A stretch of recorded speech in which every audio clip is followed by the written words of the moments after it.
అమెరికాకు ప్రత్యామ్నాయంగా వస్త్ర ఎగుమతులకు కొత్త దేశాల మార్కెట్లను దగ్గర చేయాలని సంకల్పించిన భారత్ 40 దేశాల్లో అవుట్ రీచ్ కార్యక్రమాల నిర్వహణకు శ్రీకారం చుట్టింది. బ్రిటన్, జపాన్, దక్షిణ Korea, Germany, France, Italy, Spain, Canada, Netherlands, Poland, Mexico, Russia, Belgium, Turkiye, UAE, ఆస్ట్రేలియాలు ఈ జాబితాలో ఉన్నాయి.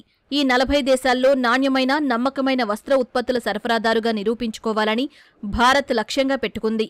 ప్రస్తుతం 220 దేశాలకు భారతీయ టెక్స్టైల్స్ ఎగుమతవుతున్నాయి. అయితే వైవిధ్యమైన మార్కెట్ కలిగిన ఈ 40 దేశాల్లో చోటు సంపాదిస్తే భారీగా లబ్ధి చేకూరుతుందని భారత్ అంచనా వేసింది. ఈ 40 దేశాలు $590 బిలియన్ విలువైన వస్త్రాలను దిగుమతి చేసుకుంటూ ఉండగా వాటిలో భారత్ వాటా కేవలం 5-6% మాత్రమే. అందుకే అక్కడి సంప్రదాయ ఆవిర్భావ మార్కెట్లపై దృష్టి పెడతామని కేంద్ర ప్రభుత్వ వర్గాలు తెలిపాయి.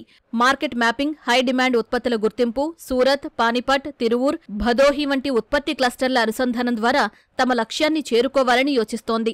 ఆయా దేశాల్లో ఎగ్జిబిషన్లు, బయర్ సెల్లర్ భేటీలు, ట్రేడ్ ఫెయిర్లు నిర్వహించడంతో పాటు ఇండియా బ్రాండును ప్రచారం చేయడంపై దృష్టి పెట్టాలని నిర్ణయించింది.